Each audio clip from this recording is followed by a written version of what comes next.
Hello and welcome to my YouTube channel and blog. This is Jenny Hall.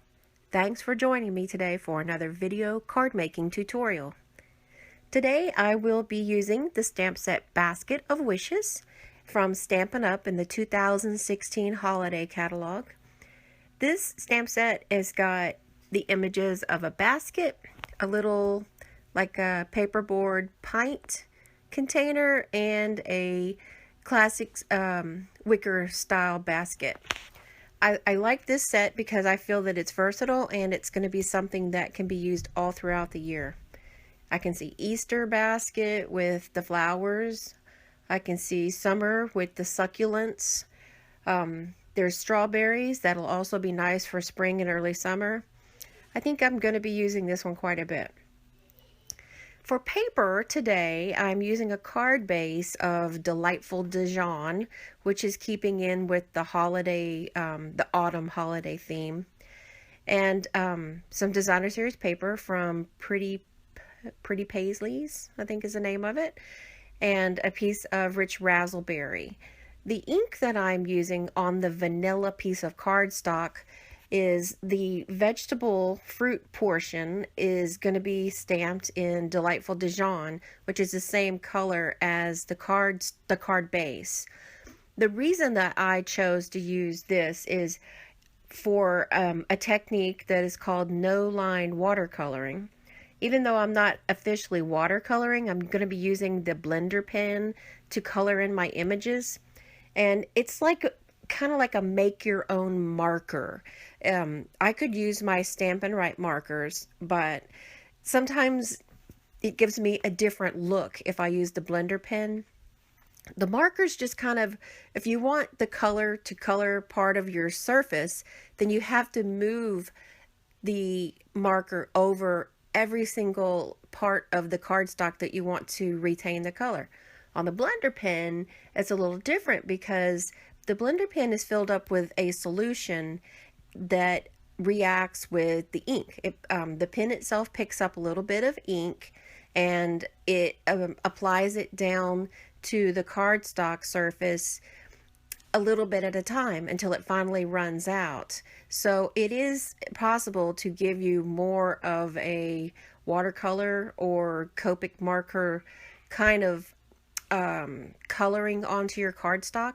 It allows you to blend and fade really well. Blender pen is a wonderful tool to have. It is not expensive. It allows you to use your regular stamp pads with dye ink. I'm not sure that this blender pen would work well with pigment ink. Pigment ink is made of a different chemical composition, such as the Stampin' Up! Makes a white craft, K-R-A-F-T, or no, maybe it's a C. I think it's a C in this case. Anyhow, it's a pigment ink, and pigment ink will stick. It's really thick and almost oily, and it'll stick to a lot of different surfaces. It's not as severe as StazOn ink, but it is definitely not dye ink. So back to the image that I'm coloring in, I'm using my different colors of stamp pad with the same blender pen. So once the color is worked off of the end tip of the blender pen, then you'll see me dip back into the stamp pad to get more. And whenever I have finished coloring in a particular image with a particular color, then I will take the tip of that blender pen and rub it across a piece of paper until all of the residual color is worked out, because the blender pen does hold a solution, and that solution will keep moving down and out onto the paper, kind of like how the water flows through a water brush. You know, it's pulled through its little faucet, for lack of a better metaphor.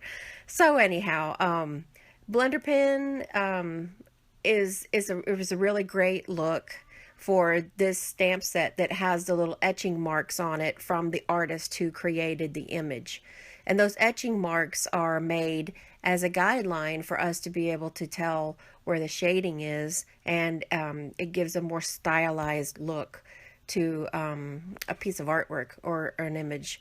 And so you can actually use those etch marks that are made onto the stamp image to use darker color, to concentrate a more dark color in those areas, and then kind of go around to the other side of the image and see some more etch marks, and then you would add the shading there too. Less etch marks means that that's more of a highlight area, so you would use lighter ink, and like with the blender pen means that you would start in the darker area and work your way over into the light area, because by the time you get to the light area, most of the ink is already moved out of the surface of the tip of the blender pen. I hope this makes sense to you guys. It's something that you kind of need to experience, and blender pens are very inexpensive. They're usually around $3 or $4, and you use them with the stamp pads that you already have. So if you're interested in a alternative to markers, then maybe it's something that you could try that would be beneficial to your crafting. So I have layered this piece of this little image on the vanilla onto a piece of rich raspberry cardstock, and then used foam dimensionals in order to kind of pop that up from the card.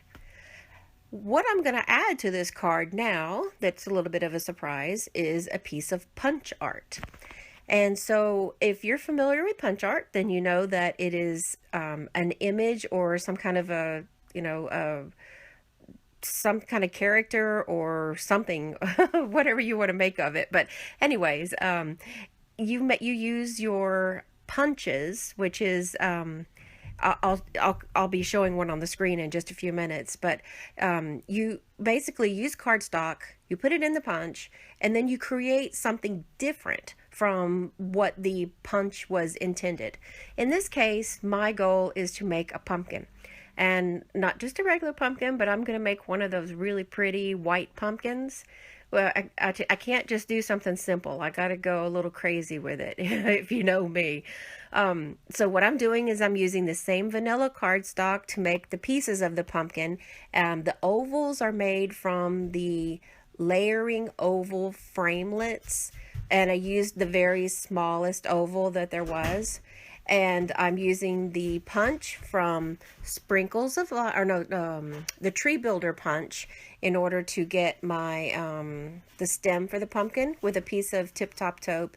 And I used the Fox Builder punch to use a piece of mint macaron cardstock and make some little leaves. So that is how I came up with the... This is my son Nate, and he says hi. I'm using all of these things together to come up with the pieces of the pumpkin.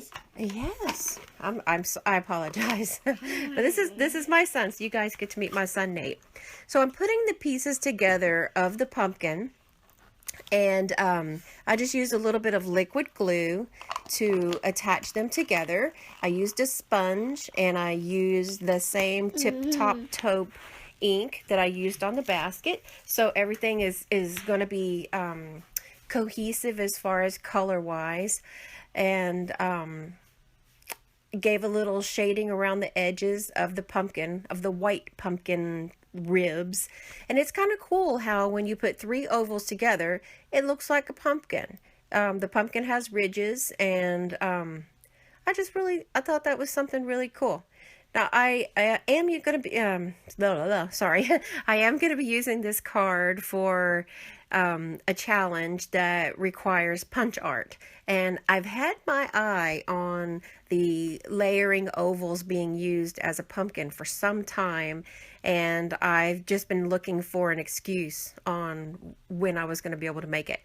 So I thought putting these two things together, the basket of wishes stamp set with the punch art pumpkin, would just work out perfectly, because they're not going to clash with one another.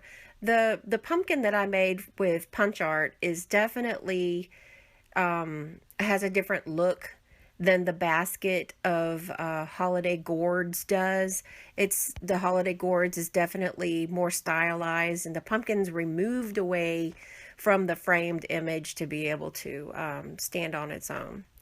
So thank you guys for joining me for another tutorial today. I appreciate if you would click like on the video, and if you have not done so yet, please subscribe to my channel so that you can get more card making inspiration.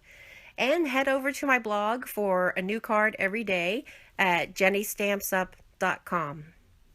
See you in the next video.